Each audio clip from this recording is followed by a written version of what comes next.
mag-report sa LTO ang mga nagbenta at bumili ng segunda manong sasakyan. Ang mga hindi susunod, pagmumultahin ng 40,000 pesos. Nasa frontline ng balitang yan, si Brian Basa. May second-hand ba kayong sasakyan o motor? Nakapangalan ba ito sa inyo o sa una pang may-ari? At alam nyo bang obligado kayong i-report sa Land Transportation Office kung nagbenta o bumili kayo ng second-hand na motor o sasakyan? Yan ang sinasabi ng administrative order ng LTO na inisyu noong August 30. Nakadetalye rito ang mga tungkulin ng seller at buyer ng sasakyan. Ang nagbenta required mag-submit ng official receipt at certificate of registration o ORCR at deed of sale ng sasakyan. Dapat ding magpakita ng ID ng seller at buyer. May 5 araw ang seller para kumpletuhin ang requirements pagkatapos ng bentahan, habang ang buyer meron namang 20 working days para maipalipat sa kanyang pangalan ang sasakyan. Tig 20,000 pesos ang multa kung hindi yan magawa ng seller at ng buyer.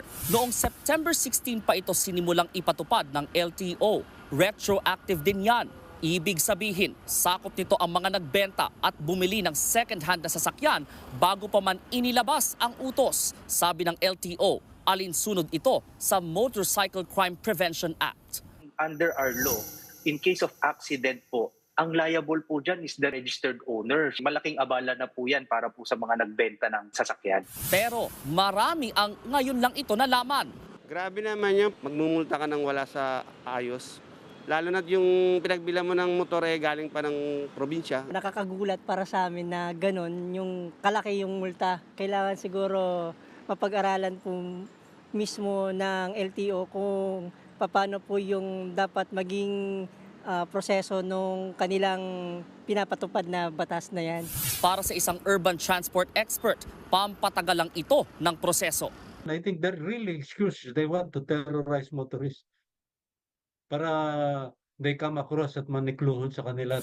Pag-aaralan naman ng LTO ang pagpapalawig ng deadline sa requirements. Hindi rin daw agad babawiin ang lisensya ng mga lalabag, pero magkaka-record sila sa LTO. Nagbabalita mula sa Frontline, Brian Basa, News 5.